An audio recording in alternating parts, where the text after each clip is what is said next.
The planned use of unmanned aircraft in U.S. airspace has been one of the biggest stories in the country in recent months. This week, federal officials sought proposals to create 6 drone test sites around the country. The Federal Aviation Administration is the governing body that would allow the drones to be flown in U.S. airspace. The FAA posted an online draft plan for privacy protection. The plan would require test sites to follow federal and state laws and to allow regulations to be viewed publicly. However, many are skeptical that privacies will be protected. We're more prevalent in the world in cyberspace, but it means we're more prevalent in the U.S. And so more individuals in our country, all of our activity is now subject to being monitored by the Department of Defense and the National Security Agency.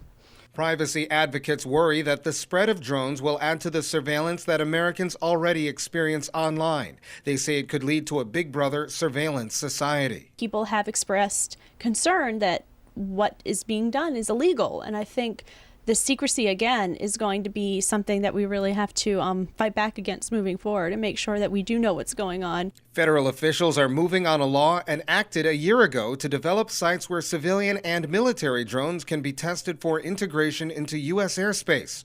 Right now, much of the skies are limited to manned flight. The U.S. government is looking to make drones that are relatively cheap to use but are wide-scoping in their application.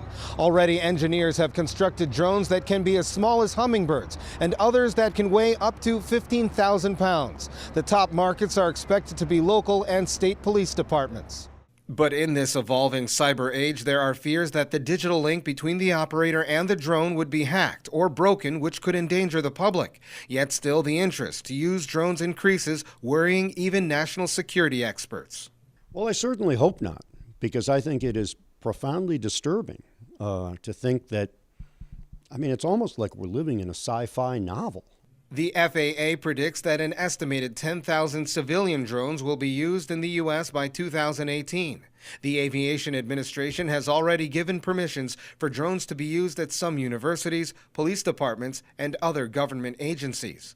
Colin Campbell, Press TV, Washington.